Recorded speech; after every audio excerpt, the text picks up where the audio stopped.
All right, today Van and I are going to talk a little bit about the record expenses of your commercial steer project. We want to make sure that everybody kind of gets a little bit of a chance to understand what we're going through or what you need to be prepared for. And so that's what we want to make sure that you understand what's going on here. So as we go through this thing, we're going to try to highlight a little bit of it and let you see what we're talking about. And if you got questions, sure, feel free to reach out to Van, Kevin, or myself and try to go along with that. I know while we're saying this, there's still some folks we hadn't heard from for sure on 100% if you're going to be there or not, but we'll contact you there as far as that goes. So Van, I guess we'll talk a little bit about what we have here on the screen. We're just going to go over the record book, and I'm going to highlight some areas that some students have had issues with or missed some things in the past.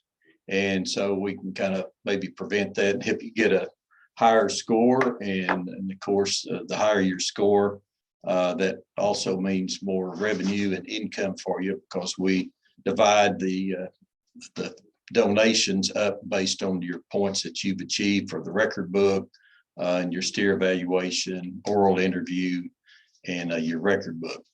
Of course, I'll start on page 1 there. Very important that you put your name on there. We, believe it or not, I've gotten some record books in and they failed to put their name on there. So we, by trial and error, we had to figure out who they were. So be sure and get your name and address on there. Under section A there, price of your steer when you purchased it. Be sure and use a realistic number on there. Don't just put 50 cents a pound or something that's not, because we're going to be looking at is that a realistic number, because we want this to be as actual as it can be to train you to look forward to working with cattle in the future on what you need to do. So be sure and get kind of that market price on there. Veterinary expenses. I know some of you are going to have a vet expense. You went and you got your vaccines, your implants. Some of you were able to. We had some sites that the product was donated.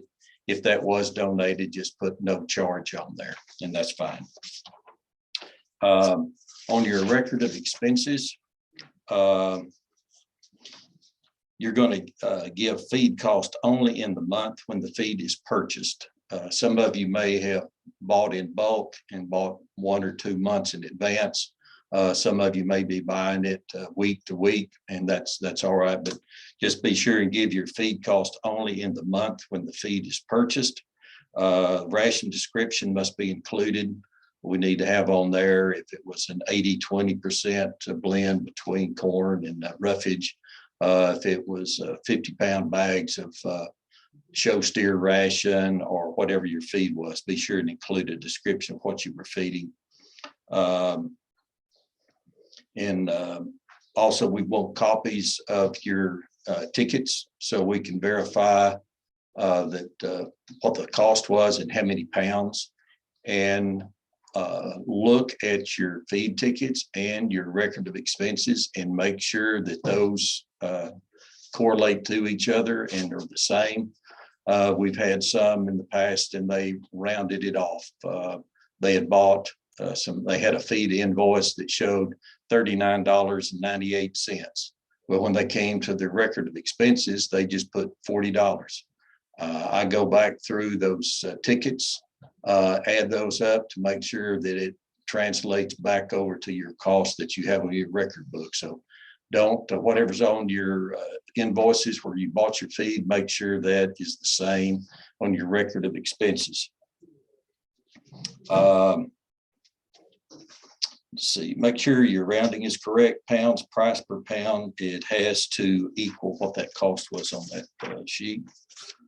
Under section D, this has probably been the biggest issue that students have had is, and we've kind of highlighted and underlined it there, but not the date of the final weigh. You count the day. This is kind of feed yard standards that we're working off of. In a feed yard, they count the day that the animal went in. They do not count the day that the animal was shipped out. In the feedlots, those cattle are shipped early that morning, so they're not actually in the feed yard that day. They're not consuming feed that day. They're not charged a yardage fee for that day. So do not count the last day of your weigh up. Count your first day, but do not count the last. Under part 2 there, interest on non-cattle expenses starts on the first day of the month following the month of the actual purchase. So if you purchased your feed on February the 15th, your interest would start on that on March 1st. If it was February, whatever you bought in February, your interest starts the following month. And again, that's kind of like the feedlot. They feed the cattle during that month. They send you an invoice and you pay it the first of the following month.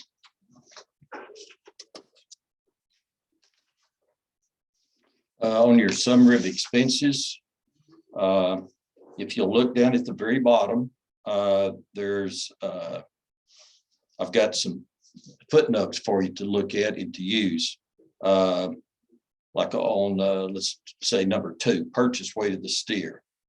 Well, if you look down at the bottom, that comes from section A of your record of expenses. If you look at number 3, that is 1C minus 2. So I've pretty well given you some instructions on where those numbers come from. Feed conversion, number 11, that's 8A, which is going to be your total pounds of feed consumed divided by 3, which was your total gain. So that's going to give you your answer right there. So on each one of those, I've got you some footnotes and descriptions on where you get the numbers and how to get those correct. But again, if you have your days on feed wrong at the very top there, you're going to have a lot of incorrect answers on there, and I'll have some, you'll see some little red X's on there that deduct points, which also means that it deducts dollars from you.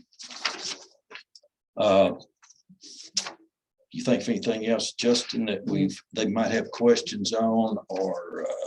No, we just want to make sure that you're understanding what all this comes from, especially this sheet right here, your last sheet. We kind of reviewed the summary of expenses.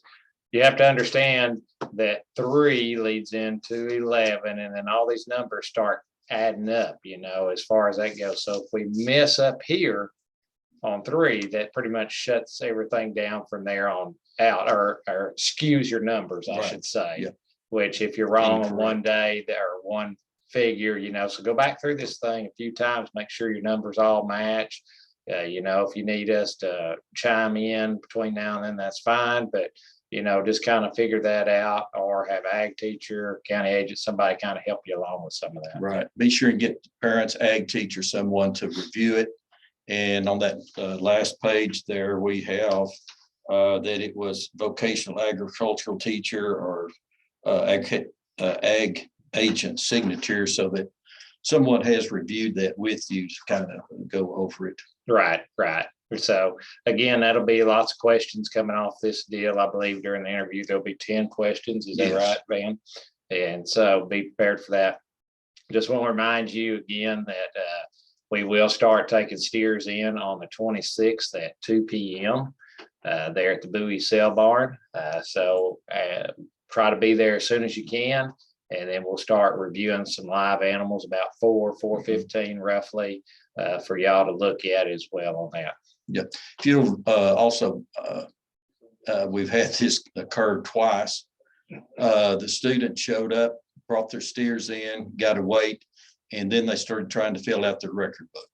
I can tell you that's going to be a disaster. There's no way that afternoon that you're going to be able to complete this record book. If you'll read through your rules, I believe we've got 7 days. You can weigh that your steer up 7 days prior to bringing them to the sale barn. So during that 7-day period there, go get your steer weighed, take your time, fill out your record book, review your numbers, get someone to review that with you and check off that you have it correct.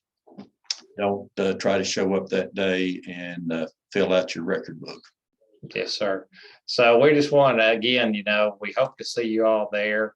as we get it closer to the date. I guess we're about, let's see, 4 days out now. Yep. And so again, if you've got questions, let us know. Reach out, get in contact with us. We'll help you work in. Also be finding some of those sponsors as well. I know on some of the sheets, we do have some listed.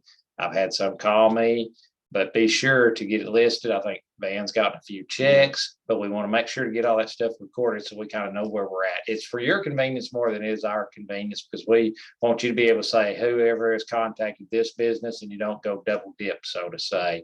And again, just keep in mind, you do get some of that money back that you Yes. do raise the sponsors. So go out and do what you can while you can. All right. We hope to see you soon. Holler if you got questions. Thank you.